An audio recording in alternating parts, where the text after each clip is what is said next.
ओम आदिविद से कपिलाय नमः। ओम नमो हिरण्यगर्भाय ब्रह्म विष्णु शिवात्मने ओम सद्गुरु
कैसे मरे?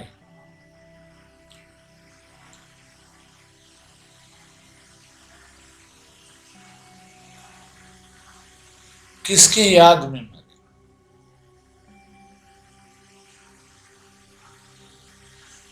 बाह्य जगत की याद में मरे या जगत सृष्टा परमात्मा की याद में?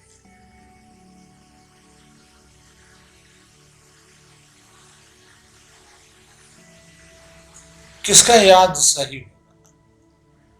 जगत की याद करने में या जगत के मालिक को याद करने में?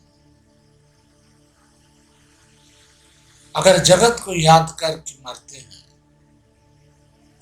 तो फिर जन्मना पड़ेगा, फिर मरना पड़ेगा।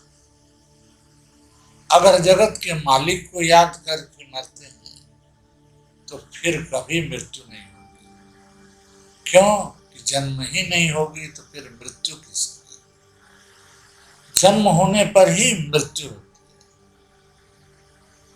जन्म ही नहीं हो तो मृत्यु असंभव। तो ऐसे मरे कि हमेशा अंतःकरण से अंतःकरण के अंदर मालिक को स्मरण करते।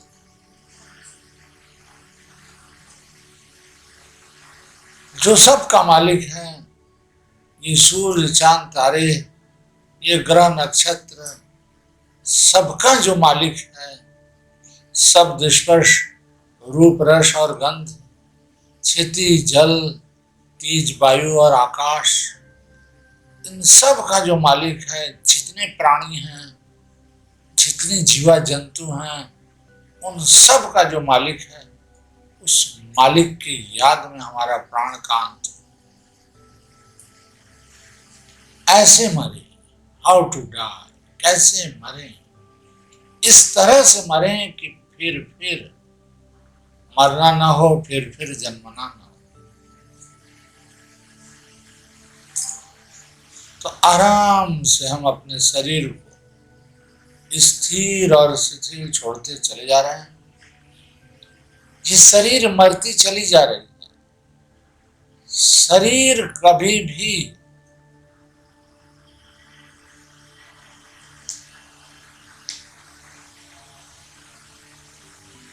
रुकी नहीं है। भ्रूण से ही मरती चली जा रही है।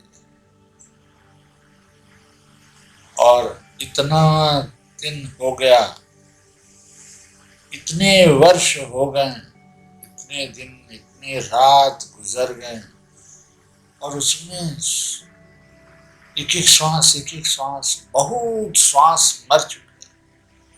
ये शरीर की परमायु बहुत थोड़ा रह गई। इस थोड़े से परमायु में केवल मन को, मालिक को याद करना। अंतःकरण के भीतर मालिक समाहित शांत, वो प्रभु परमेश्वर सदा सबसे असंग स्वस्थ हैं, अपने ही स्वरूप में आत्मस्थ हैं, केवल अपने ही आप को जान रहे हैं और किसी को नहीं जान रहे हैं। हम केवल मालिक को याद कर रहे हैं, मालिक की, प्रभु परमेश्वर की सत्ता के साथ अपनी सत्ता को समाहित कर, जैसे वो अपने आप को जान रहे हैं और किसी को नहीं जान रहे हैं, किसी की तरफ नहीं देख रहे हैं, केवल अपने ही स्वरूप सत्ता को देख रहे हैं। हम भी उसी प्रकार किसी को नहीं देखेंगे, केवल अपने आप को देखते रहेंगे। ईश्वर की सत्ता में अपनी सत्ता को मिलाकर हम शांति से, जैसे वो केवल अपने आप को देख रहे हैं, अपने आप को जान रहे हैं, अपने ही आप को मान रहे हैं, अपने ही आप में लीन हैं, वैसे ही हम भी अपने आप को जानते हुए, अपने आप को मानते हुए, अपने आप की दृष्टा में हम भी समाहित हो जाएं, शांत हो जाएं, तब हमारा प्राण कांत हो। इस तरह से हम प्रभु के स्मृति में हमारा प्राण कांत होगा। ऐसे हम मृत्यु चाहते हैं, ऐसे हमारा शरीर का, हमारे देह का अंत हो, हमारे प्राण का अंत हो, इस तरह से अंत हो कि फिर शरीर का जन्म न हो।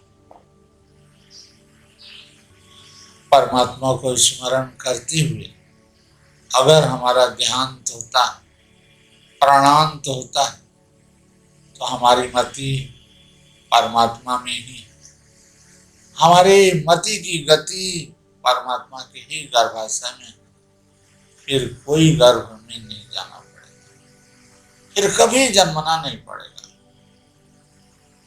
बस आराम से शरीर को ढीला छोड़ दे, वो मरती चली जा रही है, एक एक सांस मर रही है, शरीर स्थिर शिथिल होती चली जा रही है, शरीर ठंडा होता चला जा रहा है।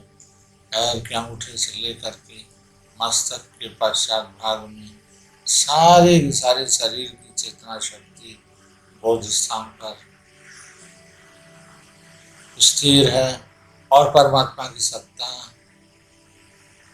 विश्व सत्ता, अनंत आकाश व्यापी सत्ता हमारे ही केंद्र पर, हमारे ही बोध स्थान पर उनकी सत्ता ओतप्रोत है। हमारे शरीर व्यापी सत्ता, हमारे शरीर के बाहर अनंत आकाश व्यापी सत्ता हमारे ही आत्मा में समाहित है। यह अनंत सत्ता ईश्वरीय हमारे ही आत्मा में है, हमारे ही ज्ञाता भाव के भीतर है। ये शरीर व्यापी सत्ता हमारे ही ज्ञाता भाव के भीतर है। हम उनकी सत्ता के साथ ओतप्रोत, बस मन अपने अतीत के किए हुए कर्मों की जो वितर्क है उसे क्षीण करने के लिए परमात्मा के नाम को ले रहा है, और भविष्य की कल्पना को शून्य करने के लिए नाम ले रहा है। उद्देश्य है, लक्ष्य भी है। नाम ले लेकर लक्ष्य को देखते हुए उद्देश्य है त्रिविध दुख से शांति, लक्ष्य है कैवल्य, और नाम ले रहे हैं। जिनका नाम ले रहे हैं वो त्रिविध दुख से अनादि शांत, उनको अभी तक कभी भी, आज तक कभी भी अनादिकाल से दुख स्पर्श नहीं कर सकता। अपरामृष्ट, दुख से अछूता है, क्लेश कर्म विपाक आशय से उनका अंतःकरण, उनका ध्यान, उनकी आत्मा अछूता है, उसको छू नहीं सका। उसी प्रकार उनकी आत्मा को ही हम स्मरण कर रहे हैं, आराम से श्वास ले रहे हैं और छोड़ रहे हैं, अनुभव कर रहे हैं, बोध स्थान पर अनुभव कर रहे हैं। ये शरीर व्यापी सत्ता, ये विश्वव्यापी सत्ता, अनंत आकाश व्यापी सत्ता, और हमारे बोध स्थान पर बोध आकाश व्यापी समाहित शांत सत्ता। बस ईश्वर शांत है, हम भी शांत हैं। ईश्वर का चित्त असंग है, हमारा भी चित्त असंग है। हमारा चित्त निसंग हो जाए। ईश्वर अविद्या विहीन है, हमारे भी अंतःकरण अविद्या विहीन हो जाए। ईश्वर का अंतःकरण की अंतः चेतना अस्मिता रहित है, अभिमान शून्य है, हमारा भी ज्ञाता भाव अस्मिता रहित। इस तरह से मन को हमेशा विवेक समझा रहा है कि ईश्वर अविद्या विहीन है, ईश्वर सदा आत्मस्थ है, इसलिए अविद्या विहीन है। तुम भी ईश्वरस्थ हो जाओ, ईश्वर में तुम भी समाहित हो जाओ, ईश्वर के अखंड ध्यान में तुम भी ध्यानस्थ हो जाओ। विवेक कह रहा है तो तुम भी अविद्या विहीन, अस्मिता रहित, राग द्वेष शून्य और निर्भय हो जाओ। तुम भी समाहित शांत हो जाओगे, असंग निसंग हो जाओगे और निराशी हो जाओगे, आशय से शून्य हो जाओगे। सर्वदा तुम अपने आप को ही ईश्वर के अखंड ध्यान के भीतर रहकर तुम्हारा भी ध्यान अखंड हो जाएगा, तुम भी अपने आप को जानते रहोगे। विवेक हमेशा समझा रहा है ऊपर से अंतःकरण को, मन को समझा रहा है, और मन निरंतर नाम ले लेकर ईश्वर के अखंड ध्यान का अनुभव कर रहा है। वो अखंड ध्यान अनंत आकाश व्यापी है, अनंत हृदय आकाश व्यापी है, अनंत बोध आकाश व्यापी है। हम बोध स्थान पर ही ईश्वर का अनुभव कर रहे हैं। बोध स्थान पर जो ज्ञाता भाव है, उस ज्ञाता भाव में जो समाहित शांत सत्ता है, उस सत्ता को हमारा मन स्मरण कर रहा है। जगत को स्मरण नहीं कर रहा है, जगत की एक एक चीज को स्मरण नहीं कर रहा है, परिवार के सदस्यों को, एक एक सदस्य को स्मरण नहीं कर रहा है, अपने शरीर नश्वर शरीर को स्मरण नहीं कर रहा है, स्मरण कर रहा है ईश्वर परमात्मा को स्मरण कर रहा है अपने ही आत्मा के अंदर। वो देख रहा है कि सब कुछ हमारे आत्मा में है, एक धूल का कण भी हमारे आत्मा में ज्ञात होता है, ये अनंत आकाश भी हमारे आत्मा के अंदर ज्ञात होता है। जो कुछ भी हो सब हमारे, जड़ भी चेतन भी, सब हमारे अंतरात्मा में ज्ञात होता है। तो ईश्वर जो अखंड ध्यान में है, वो अनंत असीम ध्यान, वो हमारी ही आत्मा में। बस ये आत्मा सत्ता बना है, ज्ञाता भाव बना हुआ है, और विवेक कह रहा है कि बस तुम ये ज्ञाता भाव को अखंड कर, ईश्वर जैसा होकर ही ईश्वर के साथ मिलकर एकाकार हो जाओ। ईश्वर का ध्यान अनंत है, तुम अपने ध्यान को भी उस अनंत में मिला दो। ईश्वर का ध्यान कभी खंड नहीं हो रहा है, अनादिकाल से अखंड है और नित्य काल अखंड रहेगा। तुम भी अपने ध्यान को उस अखंड ध्यान के साथ मिलाकर निश्चिंत हो जाओ।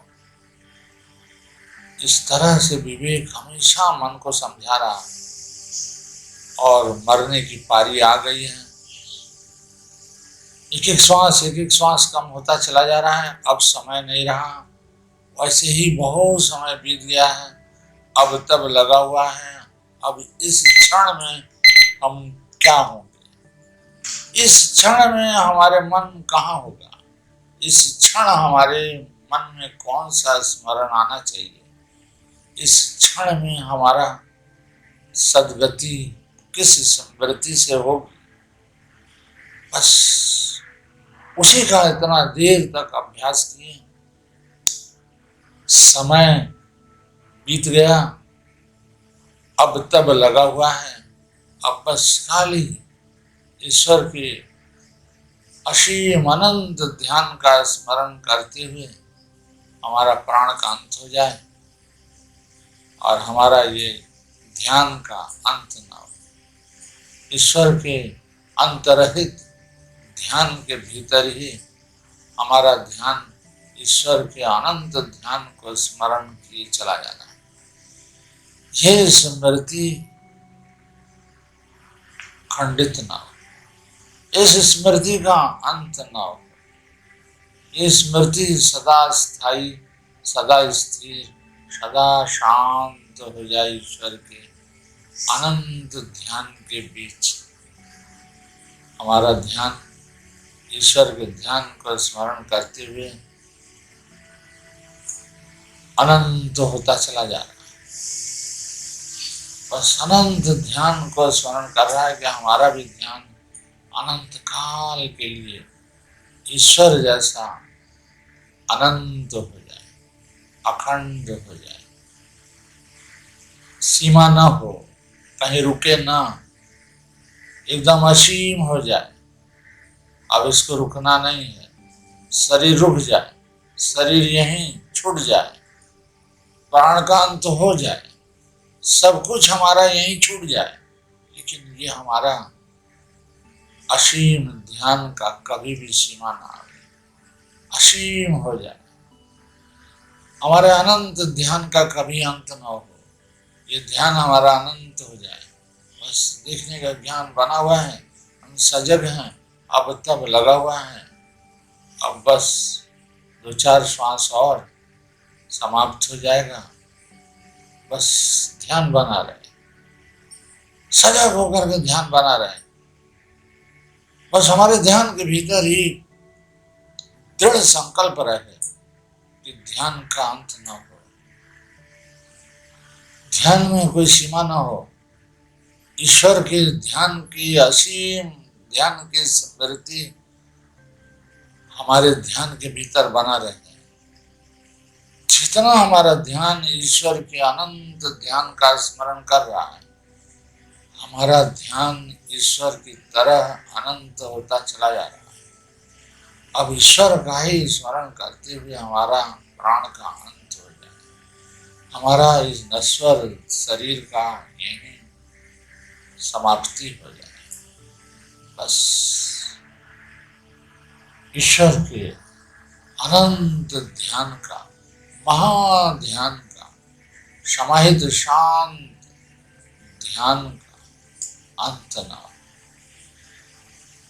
ईश्वर के अनंत ध्यान के स्मरण का अंत न हो। हमारा स्मरण ईश्वर के अनंत ध्यान को स्मरण करते हुए हमारा स्मरण शक्ति, हमारे स्मरण में ईश्वर का ध्यान अनंत हो। ईश्वर के अनंत ध्यान जैसा ही हमारे मन के भीतर ध्यान अनंत, बस आराम से ईश्वर के अनंत ध्यान को स्मरण करते हुए हमारा मन अपने प्राण को त्याग कर रहा है। बस ऐसे मर, ऐसे यदि मृत्यु हुई, इस क्षण यदि प्राण का अंत हुआ, शरीर छूट गया, शरीर से संबंधित समस्त समाज छूट गए, परिवार छूट गए, हमारा नश्वर शरीर से सब छूट गया।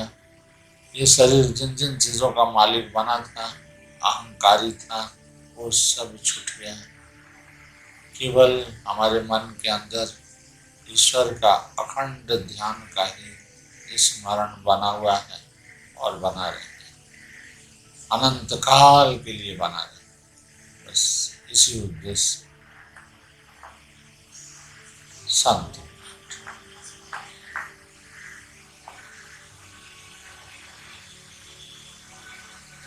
ओम शांति